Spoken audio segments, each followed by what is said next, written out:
Après avoir réalisé ce cartouche, son cadre et ses attributs, donc là, rapidement, j'ai fait les autres cadres. C'est toujours le même principe. Le cadre pour A3, le cadre pour A2, le cadre pour A1. C'est un fichier que vous allez trouver en bas de votre page sur YouTube. La prochaine étape maintenant, c'est d'aller voir quand j'ai un dessin, comment je peux l'imprimer ou le mettre à l'échelle à l'intérieur d'un de mes cadres. OK, très important. Quand on a une vue comme ça, à titre d'exemple, ça c'est une élévation ou c'est une façade qui a son côté qui a 10 000. Donc très important de dessiner en millimètres. 10 000, c'est l'équivalent de 10 mètres. OK. Donc, si je vais raisonner en cette affaire ici, j'ai 1000, j'ai 10 fois 1000. Donc, c'est ça mon unité. OK. Maintenant, pour le mettre dans ce format-là de cartouche, il faut le réduire. Parfait. Donc, sa réduction, on va se faire comment? On imagine qu'on n'a aucune notion sur les échelles. Donc, je vais cliquer sur le menu Home. Je vais sur le paquet de commandes modifier. Je clique avec le bouton gauche sur la commande échelle ou scale. Avec un clic gauche, ce qui va nous poser comme question, Monsieur AutoCAD, c'est de sélectionner les objets qu'on veut leur appliquer une réduction d'échelle, de dimension, pardon. Donc, une réduction de dimension. Je clique dessus. Ça, c'est mon objet. Je vérifie que tout est bien sélectionné. Une fois que j'ai terminé le choix des objets, je clique avec le bouton droit. Je viens ici spécifier un point de base. Ça compte pas vraiment beaucoup. Je viens sur ce côté-là. Comme ça, il sera toujours proche de mon cadre. Je clique ici. Je vais, à titre d'exemple, je vais la réduire à moitié 0,5. C'est ça la moitié. 1/2. Ça veut dire 0,5. Ça veut dire 50%. Une fois que j'ai introduit ce facteur d'échelle avec le pavé numérique de mon clavier, je fais entrer. OK, donc là, ça commence à rétrécir, mais c'est toujours beaucoup plus gros que mon, que mon format de papier. Donc, je vais annuler. J'annule, j'annule. Je fais 0,5. Là, il vaut mieux garder toujours une copie témoin. Donc là, je vais faire comme ça. Je sélectionne. Je vais mettre une copie témoin ici. Et je vais opérer sur celle-là. On a fait 0,5, ça ne marche pas. Je vais faire échelle deuxième fois et je vais sélectionner. Regardez comment j'opère. Je viens de la gauche vers la droite ou de la droite vers la gauche. Il ne faut pas sélectionner les autres objets. Bouton droit, au lieu de 0,5, je vais mettre 0,1. Donc, c'est pas 50%, c'est 10%, le 1 dixième. Je clique ici, ça s'est vraiment rapetissé, mais je ne suis pas encore à la bonne, au bon échelle. Donc, j'annule une dernière fois. Donc, je vais faire échelle, je sélectionne, bouton droit, je clique avec le bouton gauche et je vais mettre quelque chose de plus petit que le 0,1. Je vais essayer le 0,05, pourquoi pas. Je valide. Là, je pense que je peux être à l'intérieur ici. Donc, euh, je vais supprimer ces cotes, non pas la mesure voulue. Donc là, regardez bien, quand je vais déplacer mon dessin, je le sélectionne avec la commande Move, je sélectionne bouton droit, de préférence, je le prends du milieu.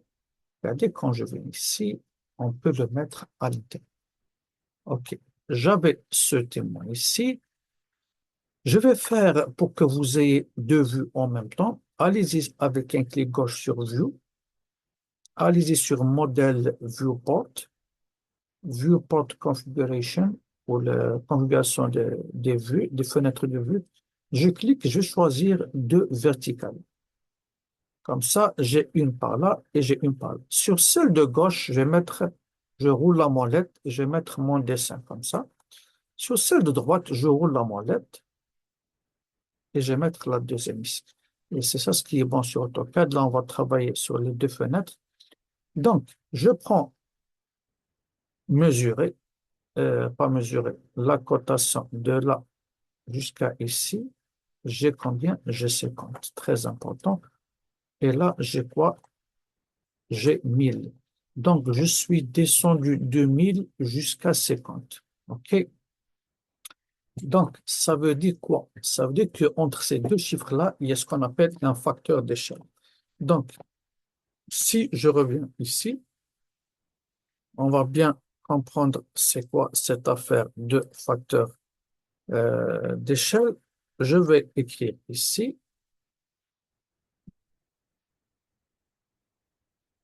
je vais sur texte. Donc, je vais faire un petit texte comme ça.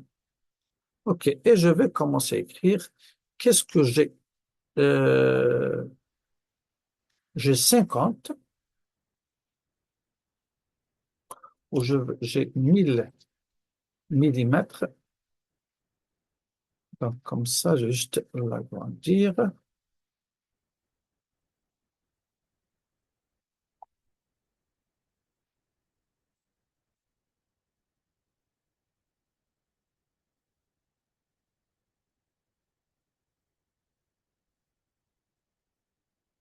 OK.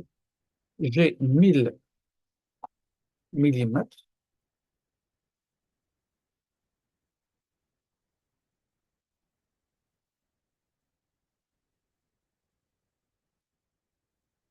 J'ai 1000 millimètres qui sont équivalents maintenant à 50, d'accord? 50, on va dire millimètres. OK. Ça veut dire que les 1000 millimètres, c'est quoi? C'est votre réel. Donc, ça, c'est la réalité. Sur l'autre côté, qu'est-ce que j'ai? J'ai les 50 millimètres sur papier. OK? Ça nous fait quoi? Ça nous fait un bon petit rapport de quoi? De 50 que je divise par 1000. OK? Ça nous donne comme résultat 0,05. Je vais vérifier rapidement. Allez, de vérifier, c'est 0,05. Donc là, il n'y a pas d'unité parce que c'est un rapport millimètre sur millimètre. Ça me donne 0,05. D'accord?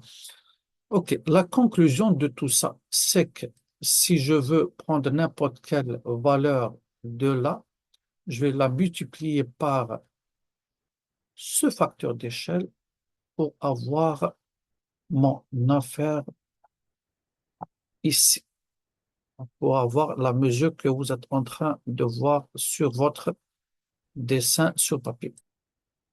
Bon, OK, ici, on a trouvé ce qu'on appelle le facteur d'échelle. Donc, pour aller de 1000 jusqu'à, pour trouver cette valeur-là, pour que ça va rentrer dans le cadre. Donc, le 1000 va devenir, pardon, oui, le 1000 de celui-là va devenir 50. Donc, le 1 mètre ici va devenir 50 ici. Donc, on a divisé on va faire ici ce qui est le P sur R, c'est-à-dire le papier sur le réel, et ça nous donne un quoi? Un 0,05. Magnifique. Maintenant, je veux voir maintenant quelle est l'échelle. Ça, c'est le facteur d'échelle, mais quelle échelle? Ça veut dire quoi? Est-ce que c'est le 1%, 1 pour 50, et ainsi de suite. Donc, est-ce que c'est le 1 cinquantième? Donc, l'affaire, c'est juste, il y a plusieurs méthodes à faire ça. La règle de 3, on peut simplifier la fraction. Moi, je préfère simplifier la fraction. Donc, si j'ai 50 par 1000, je vais aller simplifier jusqu'à ce que je vais trouver un 1 haut. Je simplifie, je simplifie. Donc, oups, oui, ça c'est bien. Donc, si je viens là, 50 pour 1000, je vais commencer à titre d'exemple. Ça peut se faire en plusieurs phases, en une seule phase. Là, si je divise le haut par 50 et le bas par 50, donc, ça veut dire quoi dans la mathématique? J'ai cette fraction ici. Je peux prendre ici un 50 qui est haut. C'est trop petit, mais pas de souci. Match properties, je sélectionne, je viens, je fais comme ça. Donc, j'ai le 50 que je divise. Là, je vais travailler comme si c'était en mathématiques. Que je divise par 3, par 1000. OK. Donc, le haut, on va le diviser par, on va faire on va faire comme ça. Donc, à l'extérieur, je divise le haut, je le divise par 50. La même chose pour le bas, je vais le diviser par 50. Regardez, mathématiquement parlant, ça vaut 1. Donc, ça ne change aucune valeur au rapport de la fraction au résultat. Donc, si je divise par 50, ça va me donner quoi? Une nouvelle fraction. Le 50 divisé par 50, c'est 1. Donc, dans certains cas, c'est tellement facile. C'est pas toujours qu'on peut trouver 1 comme ça. Le 1000, si je le divise par 50, ça me donne quoi? C'est 20. 20 fois 50, est-ce que, attendez, 1000 divise par 50, ça me donne 20 exactement. OK, donc, notre échelle ici est le 1/20. D'accord? L'échelle ici, c'est le 1/20. Pour pouvoir aller mettre toute cette façade ou le gabarit de cette façade à l'intérieur, il va falloir aller faire trouver avant tout notre facteur de réduction. Donc, c'est ça ce qu'on va mettre sur l'échelle. D'accord? Si je prends ça encore une deuxième fois, je vais aller sur échelle, je vais le réduire par quoi? Par clic 0,05 entrée. Et ça, maintenant, ça, il peut rentrer ici.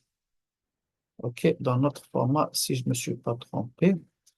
Non, j'ai fait 0,08, c'est pour ça que, désolé, une erreur de frappe. Échelle, je sélectionne, parce qu'à vue d'œil, ça n'apparaît pas bien. 0,5, entrée. Et là, regardez, le même dessin que j'ai ici, je vais le mettre là. Donc, c'est le même. Qu'est-ce que je fais? Je le réduis de 0,05. Donc, d'où, voilà ce qu'on a fait. Et là, après, je divise le réel, d'accord? Je divise le réel de l'unité du réel, par exemple. Même, je peux même aller sur ça. Je peux faire 10 000 que divise maintenant tout le reste ici, de là jusqu'à ici. On peut faire de deux manières. OK. 10 000 que divise par 500. Dans tous les cas de figure, ça va nous donner 0,05. Ça, c'est le facteur d'échelle. C'est très important. Ça va de soi de connaître le facteur d'échelle et l'échelle. Maintenant, l'échelle, c'est quoi? 50 par 1000. Donc, j'ai ici 1000 et j'ai ici 50. Ce qu'il était avant et ce qu'il est devenu. Donc, 50 divise par 1000, je simplifie, tac, tac, tac, tac, jusqu'à ce que je vais obtenir une valeur de 1 ici. Donc, 1 pour 20. Et c'est ça l'échelle que je vais mettre tout à l'heure sur le cadre de mon cartouche.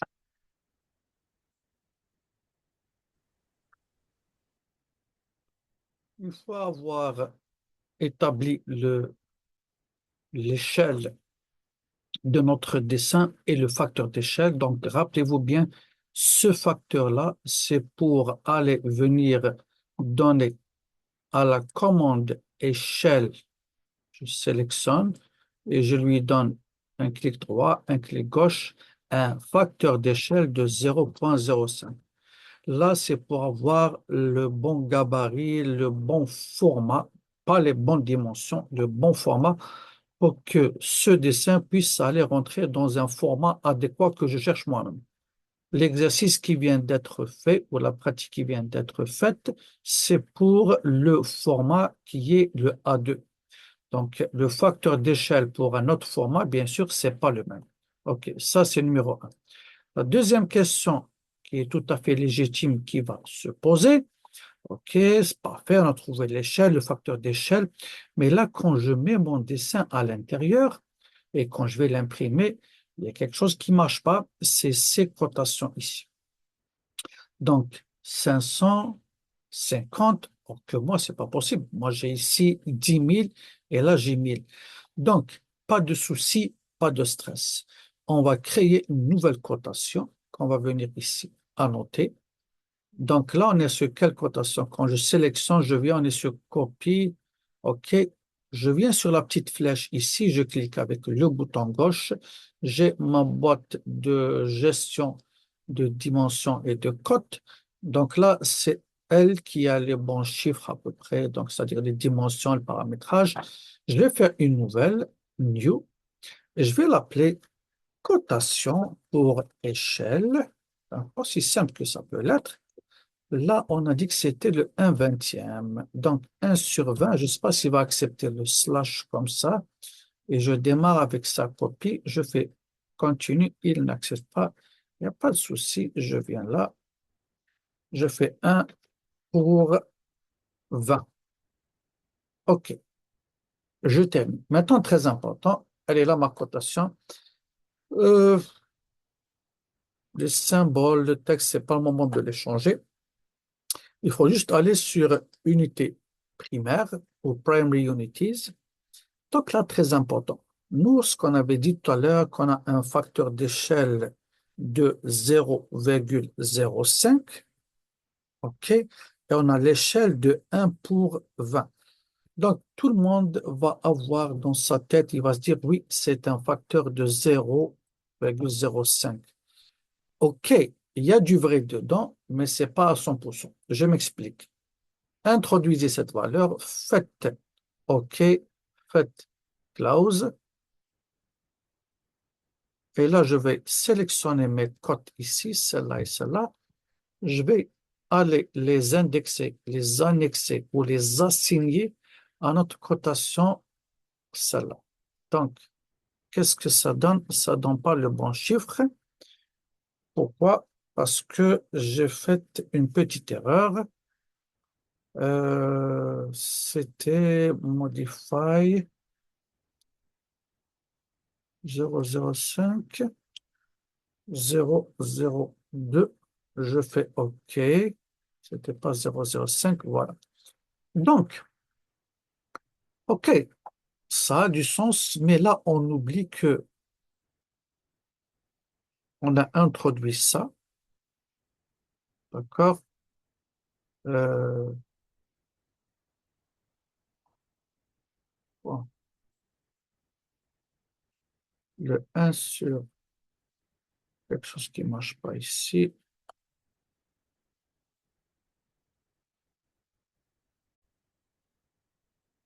Je pense que tout va bien.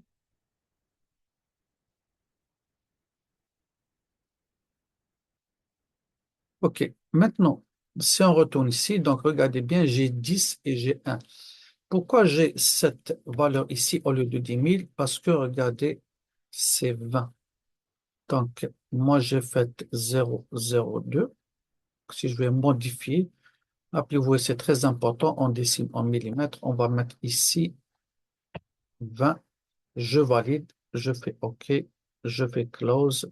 Où est-ce qu'ils sont mes cotes? Je viens ici, j'ai eu les bons cotes. Donc, regardez ce gabarit avec celui-là, j'ai les mêmes cotes que ici. Et là, je peux aller l'imprimer tranquillement. Ces affaires-là, c'est très important de les connaître parce que ça varie d'une échelle à une autre, d'un format à l'autre. Alors, si vous allez revoir ça, faites-vous une bonne méthode de travail, un bon protocole pour aller dresser vos facteurs d'échelle, pour rapetisser sur le dessin et votre rapport ici de l'échelle pour aller imprimer. Une fois qu'on a ces deux variables, tout est rapide.